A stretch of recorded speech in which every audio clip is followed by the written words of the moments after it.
Nostalgia. La nostalgia vende, ¿no es así? La nostalgia vende en todos los medios que nos podamos imaginar. Vende en cine, vende en la radio, vende en televisión, vende incluso en los productos que nos ofrecen en el día a día. Y la música no está exenta. La nostalgia en la música. ¿A qué me refiero cuando menciono esto? Todos estos sonidos, todo este estilo, todos estos elementos que se incorporan a la música moderna y que dices, oye, esa canción suena muy noventera, o esa canción suena muy ochentera, o muy setentera. Esos elementos son muy identificables. Por ejemplo, tú puedes decir que una canción es muy ochentera cuando tienes muchos sintetizadores. ¿No es así? Cuando tienes muchos sintetizadores, tus progresiones son bastante simples y tu letra es algo sosa, ¿no? Puedes decir, uy, esta canción es muy setentera porque está muy disco, tiene una línea de bajo bastante marcada y bastante movida, tiene este beat que es muy cíclico, es muy lupeado, pero me hace bailar. O puedes decir, es muy noventera en el estilo que tal vez es muy grunge, es tal vez muy pesada o se siente hasta tal vez muy dance, ¿no?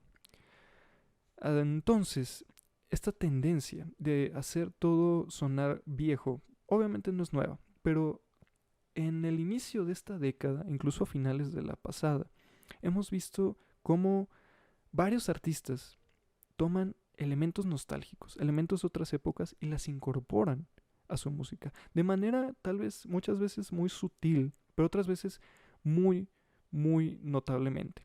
Y ahora voy a llegar a un ejemplo más adelante.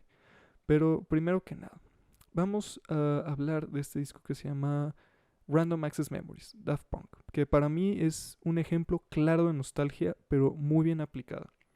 Random Access Memories ganó a Mejor Álbum para los Grammys, me parece que en el 2013, corrígenme si estoy mal. Random Access Memories es un gran, gran disco. Y también tiene colaboraciones muy interesantes y la verdad se me hace uno de los trabajos más creativos del dúo francés. ¿Por qué? Porque este álbum tiene sonidos de todas las décadas. Tiene sonidos de los 50, 60, 70, 80, 90 e incluso ve al futuro. Incluso si tú escuchas el álbum, tú identificas los sonidos, tal vez te vas a dar cuenta que va avanzando cronológicamente y va habiendo una evolución y te vas dando cuenta de cómo va caminando el álbum y que el álbum no es simplemente nostalgia por nostalgia, sino que te está contando una historia, te está contando cómo la música está evolucionando, cómo la música a veces puede sonar muy robótica, pero es consecuencia de los tiempos en los que vivimos y en serio, si tienes la oportunidad de escucharlo, te lo recomiendo. Es decir, ya salió hace mucho, pero sí vale la pena. Y creo que esta es nostalgia bien aplicada, porque a pesar de que puedas escuchar Get Lucky y digas, uy, se siente tal vez muy setentera, o Lose Yourself to Dance, que se siente muy Saturday Night Fever, o puedes escuchar Touch, que a lo mejor es como una combinación extraña de 50s y 2000s o algo así. Eh, Puedes escuchar todos estos elementos, pero no te va a resultar desagradable, te va a interesar bastante y vas a sentir cómo te meten en este viaje y te van a hacer sentir esa nostalgia, pero vas a decir, ok, realmente esto es nuevo, esto está innovando, esto está combinando bastantes elementos. Y esto se remonta a que Daft Punk, estos dos franceses, son grandes, grandes fans de Giorgio Moroder. ¿Y quién es Giorgio Moroder? Pues es uno de los DJs más grandes de todos los tiempos. Ha colaborado con Donna Summer, ha colaborado también para el tema de los Juegos Olímpicos del 2008, ha colaborado con Kylie Minogue, ha colaborado con Sia. Es un artista tremendo y es muy curioso porque Giorgio Moroder, bueno, obviamente lo entrevistaron. Daft Punk entrevistó a Giorgio Moroder, lo sentaron en el estudio, le dijeron, cuenta tu historia de vida. Y el tipo empezó a hablar, empezó a contar su vida y ciertos fragmentos de ese audio lo incorporaron en la canción Giorgio by Moroder. Y es muy curioso porque en esa entrevista Giorgio menciona que él siempre había querido hacer un álbum con el sonido de las décadas, ¿no? 50, 60, 70, 80, 90. Y dice, quiero incluir un sonido del futuro. Y él menciona el sintetizador como el sonido del futuro. Entonces Daft Punk toma esta historia de su ídolo, Giorgio Moroder, le rinden tributo en una canción y hacen su disco alrededor de toda esta historia, de todo este sueño que tenía Giorgio Moroder, y lo llevan al 100%. Y a pesar de que pues no se siente como la música house clásica de Daft Punk, pues sí se les aplaude que hayan experimentado con tantas cosas y que hayan llegado muy lejos. Y lo que sí es importante hacer notar, Daft Punk no es la primera vez que trabaja con este tipo de nostalgia, con este tipo de música, vamos a decir, que se aleja de su estilo house más reconocido. Daft Punk ya había experimentado con sampleos en... Discovery, ajá. En Discovery, muchas de las canciones realmente son samples, son sampleos, pero son tantos sampleos que tanta gente no ha podido darse abasto a encontrar todos y cada uno de los sampleos, porque muchos sampleos son de canciones setenteras, pero están acomodados de una manera muy específica. Y si tú escuchas las canciones, es decir, Harder, Better, Faster, Stronger, o Something About Us, o Digital Love, incluso Around the World, em, todas estas canciones tienen uno o muchos más sampleos de canciones más viejas. Entonces, Daft Punk realmente sabe trabajar este tema y no eran nuevos a este tema cuando hicieron Random Access Memories. Y esto da pie a una nueva tendencia. Obviamente, Daft Punk gana el Grammy y muchos empiezan a experimentar con este tipo de nostalgia porque empieza a vender, realmente empieza a comercializarse bastante bien. Y entonces llegamos a el 24K de Bruno Mars, que si bien es ya bastantes años después de Random Access Memories, 24K retoma esta idea de nostalgia, una nostalgia así medio glam, y que si bien ya Bruno Mars ya había sacado Treasure, que de por sí es una canción que suena totalmente setentera y que muchos dicen, wow, esto suena muy Michael Jackson, pues fue intencional, porque Bruno Mars empieza a experimentar también con esto y su visión se consolida en 24K. Y lo vemos sobre todo en Finesse, que es una canción que suena totalmente noventera y tú ves el video y se ve totalmente noventero. Ves 24K, que también tiene todo este vibe así como que hip hop noventero de Nueva York. Tienes también Versace on the Floor, que es una balada, pero que se siente también con elementos ochenteros, que es muy suave, pero con obviamente toda esta producción moderna que caracteriza a Bruno Mars. Y 24K le resulta también a Bruno Mars. La nostalgia le da resultado a Bruno Mars. Gana mejor álbum. Me parece que sí, es mejor álbum. Y desde ahí empieza a haber muchas experimentaciones. Después vemos, más o menos al mismo tiempo que sale 24K, vemos esta canción de Calvin Harris que es One Kiss, que la hizo en colaboración con Dua Lipa. Y One Kiss también se siente como una canción noventera. Incluso el video está hecho como una canción noventera. Entonces empieza esta tendencia de nostalgia y la industria se empieza a dar cuenta que dice, oye, la nostalgia vende. Los sonidos viejitos venden con las nuevas generaciones por alguna razón. Vamos a aprovechar. Y es cuando llego a el ejemplo de Future Nostalgia, que es el próximo álbum de Dua Lipa. Si tú ya escuchaste, seguramente ya escuchaste alguna de las canciones, por ejemplo, Don't Start Now, es una canción que ahorita se está repitiendo bastante en la radio. Don't Start Now, la primera vez que la escuché dije, esta es una canción de Jamiroquai. Jamiroquai es una banda como funk y acid jazz de los 90s. Y si tú la escuchas y escuchas Don't Start Now, dices, quítale la voz de Dua Lipa y es una canción de Jamiroquai. O es una canción que fácilmente hubieras podido escuchar en la disco en los 70s. Después también escuché Physical. Physical obviamente es una referencia más que clara a Let's Get Physical de Olivia Newton-John. Y ese es el tema totalmente ochentero.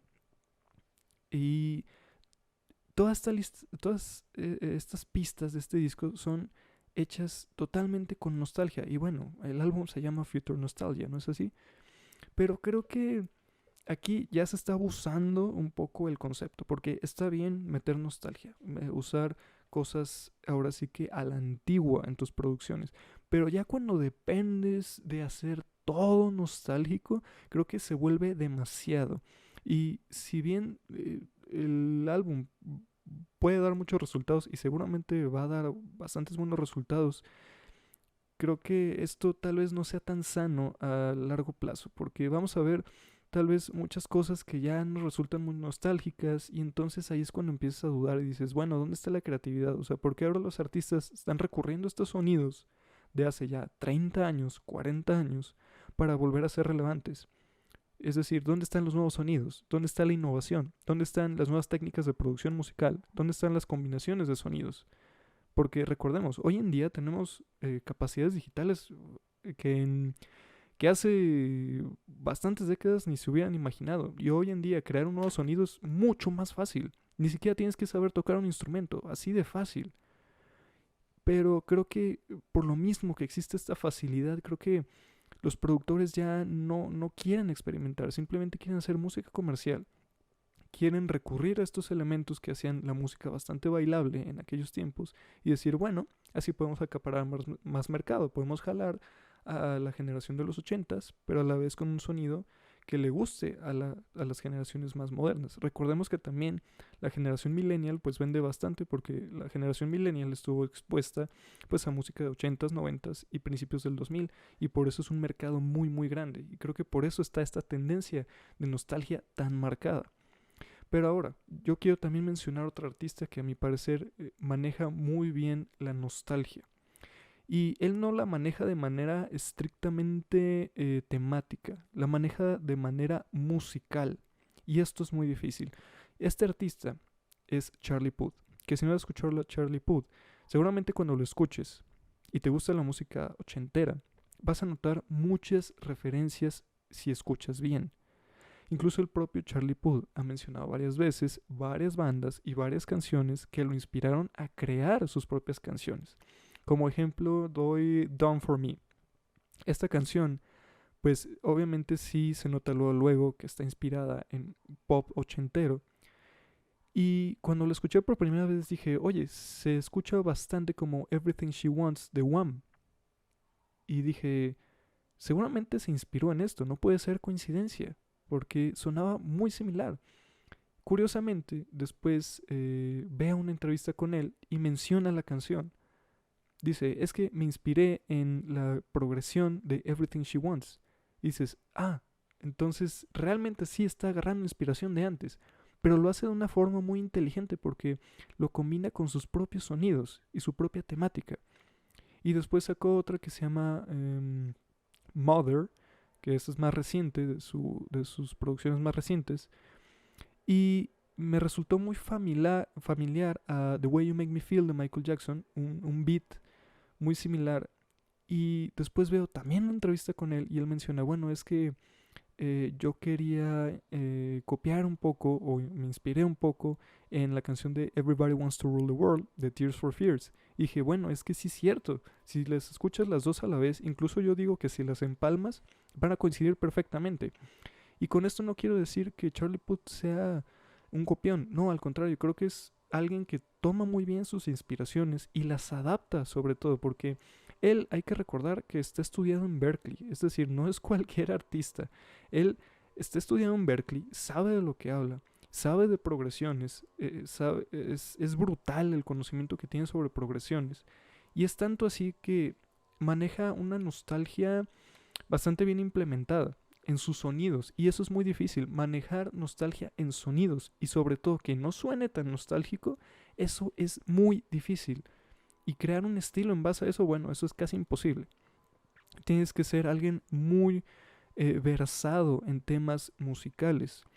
También tenemos, por ejemplo, el estilo de The Weeknd, que The Weeknd, muchos han dicho, no, es que canta muy parecido a Michael Jackson. Bueno, su timbre de voz es muy parecido a Michael Jackson. Ciertamente también tiene ciertas técnicas que son parecidas a Michael Jackson. Él, pues obviamente hace un tipo de pop, R&B, más no tan comercial. Sí tiene bastantes canciones comerciales, pero tiene un estilo bastante peculiar. Y pues también vemos que se suma esta tendencia con Blinding Lights, que suena como una canción que se pudo haber hecho fácilmente en los 80s, que la pudo haber hecho Aja o Hall & Oates, y le está pegando. Entonces es un fenómeno, toda esta tendencia de la nostalgia, pero que a la vez es probable que veamos mucho más de esto en los próximos años. Porque si ahorita está volviendo todo esto, que están volviendo progresiones, que están volviendo tendencias de hace bastantes años, pues créanme que vamos a empezar a escuchar canciones muy similares en las décadas que vengan.